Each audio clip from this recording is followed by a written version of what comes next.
What's happening, entrepreneur? This is Anthony Miller, the Mentoring Mind Coach. The title of today's episode is Your Boundaries Are Your Defense. Where do boundaries come from? They come from what I talk about all the time. They come from your core values. What are your core values? Your core values are who you are. Your core values are steeped, they are entrenched in the very fabric of your DNA. Your core values are an amalgamation of the thoughts and ideas of those who raised you, combined with your own thoughts, feelings, how you think about life, how you perceive life, how you process information, what makes your heart smile, what makes you sad. Your core values are on display when no one is looking. Your core values are on display when you are in the dark or in the light. Your core values are on display when you talk to someone who is an ambassador or dignitary, as well as when you're talking to someone who can do absolutely nothing for you. Your core values are your GPS, your compass, your roadmap. They tell you who to say yes to and who to say no to. They undergird your boundaries. Your boundaries are your defense. Fence, part of that word is fence. It's your protection.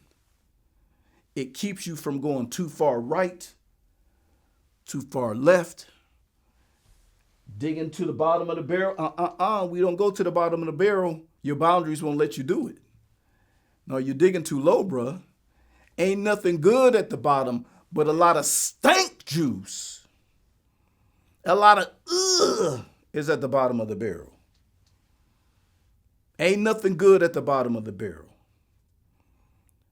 Your boundaries will allow you to say yes to a certain type of female and no to a certain type of female. Your boundaries protect you from getting involved with a female who is not good for you. Who is a female who is not good for you? A female who is not good for you takes your kindness for weakness. You trying to be a kind dude, and she sees it as an opportunity to extract resources from you or to sift your cash flow, to get you to do things for her that the man who she really likes don't have to lift a finger for. Your boundaries won't let you gossip if that's not your steez, if that's not your style. It won't let you backbite when somebody got their back turned towards you. It won't let you let somebody down who has been there for you, who has been in your corner, who rocks with you, who is your ride or die. It won't let you double cross. It won't let you Indian give. It won't let you be mean-spirited to someone who is always kind-hearted to you. Your boundaries will protect you from an unwifeable woman as well as a supersized unwifeable woman. Let me give you two examples of an unwifeable woman. Angry Aisha. Every time the two of you talk, you end up in the danger zone. The danger zone is something that I came up with to let you know that you are in a reckless, toxic, diabolical relationship that has no good ending. It is where you say things to a person that you cannot take back. Let me give you one example of that. I was working with a couple way back in the day. And long story short, the man got so upset with the woman. They wasn't even married, shacking. And he says to her, "That's why your baby died. You don't know how to talk to people. You mean-spirited. You talk down on people, and you don't think people are affected by the words that come out of your mouth." But man, he said her baby died because of how she acts.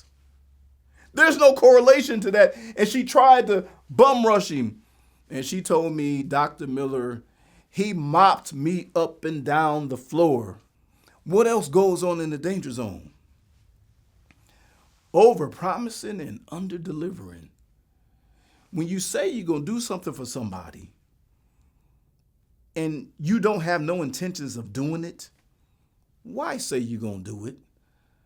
Why tell that person you're going to help them? Do you know that a lot of people who came to see me for depression, for symptoms of depression rather, that's one of the number one reasons. People said that they was going to be in their corner, and when the person called and they needed them, the people was ghost. They disappeared, were not present, didn't help them at all. And so they had to go through that thing and struggle through that thing, and it usually failed or backfired, and they did it alone, but you promised them that you was going to be there. What else goes on in the danger zone?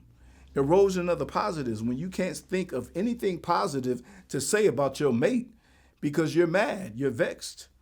They pushed your buttons too many times. They triggered you. They got up under your skin. Escalation, the two of you are talking, and the next thing you know, you're yelling, over talking one another, cutting one another off, interrupting each other, and nobody can get a word in edgewise. A lack of POV. POV is when you look at another person's point of view.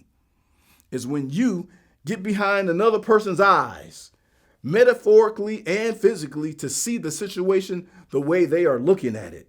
Both of you and him, y'all draw a line in the sand and say, I ain't crossing it. I'm tired of caving into you. I'm tired of letting you have your own way. You think you're always right. But I'm here to let you know today is all about me. That doesn't lead to a happy, healthy, and sustainable marriage. That leads to divorce. That leads to separation. That leads to withdrawal. That leads to you going in your side of the corner, she going to her side of the corner. I call it the boxing ring, right? The red corner and the blue corner. Back in the day, it was a referee named Mills Lane. I love that ref. Little short man, bald head, bow tie. And one of the things that he would say with the boxers, and they usually was way bigger than him. He's like 5'5", and he's pulling men off each other that weigh 260, and they 6'5" and 6'6", and he would tell them, come on, let's get it on. And he would encourage them to fight and put on the show, right? But he would chastise you if you was low blowing intentionally or head butting or rabbit punching. That's when you hit somebody behind the head. You can cause damage that way. If you was fouling intentionally, he would get on you too. That's why a lot of people liked him. But couples be in the ring, red corner, blue corner, and they be fighting each other. Where do they fight each other? In the danger zone. You don't solve problems in the danger zone. The danger zone is the launching block for the next level, which is the death zone. And the death zone is separation. It is divorce. It is a ripping, it's a tearing apart of the relationship. And most couples end up in court because they spent too much time in the danger zone, cutting one another off, interrupting one another, over talking one another, escalating, no longer thinking about anything positive about the other person. Your boundaries are so crucial, man. They are absolutely something that you have to have.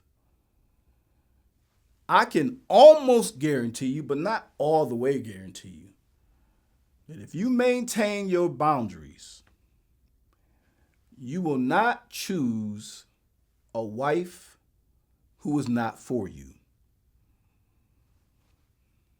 Because your boundaries won't let you. Your boundaries are saying to you, man, she's argumentative. I can't even talk to her about anything that is important. Every time I talk to her about something that's important to me, it turns into an argument. It turns into a fight. It feels like I'm in World War V. And so what I'm going to do when she brings up something to me is remember what she did 12 months ago or 12 days ago. And I'm going to be combative. And I'm going to be argumentative. And I'm intentionally going to go against the grain of what she's saying because she did it to me 1,000 times. I deserve to do it to her once, don't I? Look, all that I took, all these gray hairs I got because of dealing with her. I can't hardly sleep at night because of dealing with her. It's hard for me to concentrate on building a legacy out in that mean old world because I be thinking about her disrespect. The timing of when she brings stuff up is making me crazy, man. Your boundaries, pay attention to them. Don't ever lower them. Don't ever ignore them, particularly when you're dealing with somebody from the opposite sex. Somebody that may like you. If she likes you and you don't like ratchet women that be doing this, that's not your wife. That's not something you overlook. You got a boundary. I don't like a woman that does that. A woman that spends every dollar that she gets. They say that you be burning holes in your pocket. So a woman that burns holes in her pocket when she gets money, or you give it to her. Or a woman who lies a lot. A woman who is narcissistic. Everything is all about her. The whole entire universe revolves around what she thinks, how she wants things laid out. Pay attention to your boundaries and don't ever lower them for no one. I created this episode for one purpose and one purpose only, and that is to stop unhappy marriages from starting. I will see you on the good side. Peace.